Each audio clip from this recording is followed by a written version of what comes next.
मैंने आपसे काफी कुछ सीखा है नंदिता मैम। क्या ऐसा कुछ और भी है जो एक आम नेटवर्क उपयोगकर्ता के लिए जानना जरूरी है?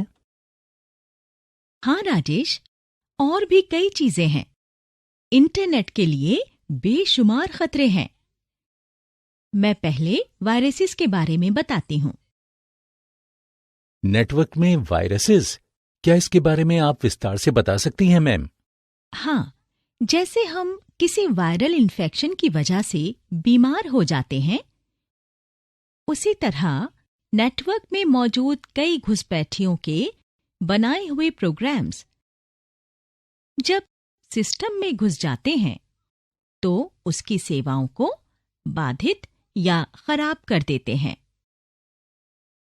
कंप्यूटर वायरस एक मालवेयर है जो किसी के व्यक्तिगत सिस्टम में घुसकर उसे खराब करने के लिए बनाया जाता है। हालांकि सभी मालवेयर को वायरस नहीं कहा जा सकता। इसे वायरस क्यों कहा जाता है नंदिता मैम? दरअसल कुछ लोगों के इस तरह बनाए हुए प्रोग्राम्स को वायरस नाम एक विश्वविद्यालय के शोध छात्र ने दिया था। शायद इसलिए दिया था क्योंकि कंप्यूटर वायरस भी उसी तरह फैलता है जैसे जैविक वायरस। हालांकि इस तरह के प्रोग्राम्स को वायरस कहने को लेकर कई तरह के विचार हैं। कई विशेषज्ञों का विचार है कि वायरस का मतलब vital information resource under seize से है।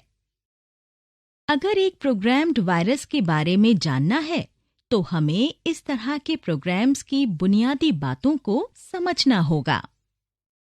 क्या आप बता सकती हैं नंदिता मैम कि इस तरह के वायरस कैसे बनाए जाते हैं?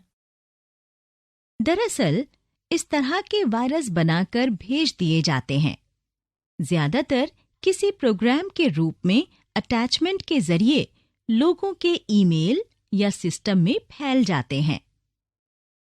इसके तुरंत बाद ये प्रोग्राम खुद की नकल बनाकर किसी प्रोग्राम या बूट में घुसकर अपनी संख्या बढ़ा लेते हैं। सभी वायरस उन एग्जीक्यूटेबल फाइल्स को निशाना बनाकर बनाए जाते हैं जिनका हम अक्सर इस्तेमाल करते हैं। मतलब वायरस हमारे सिस्टम में हो सकता है, पर ये तब तक उसे खराब नहीं कर पाएगा जब तक हम किसी एग्जीक्यूटेबल फाइल या मैलिशियस प्रोग्राम को रन नहीं करेंगे या खोलेंगे नहीं। वायरस पूर्ण या स्वतंत्र नहीं होते। ये परजीवी की तरह होते हैं जो एक फाइल से दूसरी फाइल में अटैचमेंट के जरिए घूमते रहते हैं। इसलिए ये बहुत जरूरी है कि जब हमें कोई फाइल या प्रोग्राम भेजे या हम उसे आगे किसी और को भेज रहे हैं तो सतर्क रहें। ऐसा इसलिए क्योंकि इसमें कोई वायरस हो सकता है।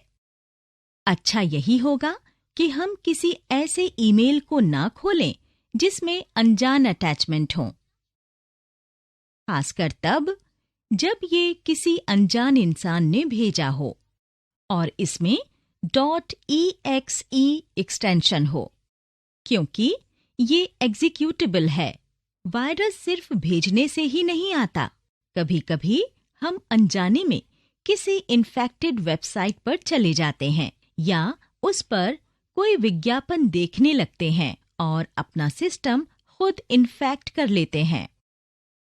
तो हमारे लिए अच्छा यही है कि हम किसी अनजान इंसान की भेजी हुई फाइल ना खोलें।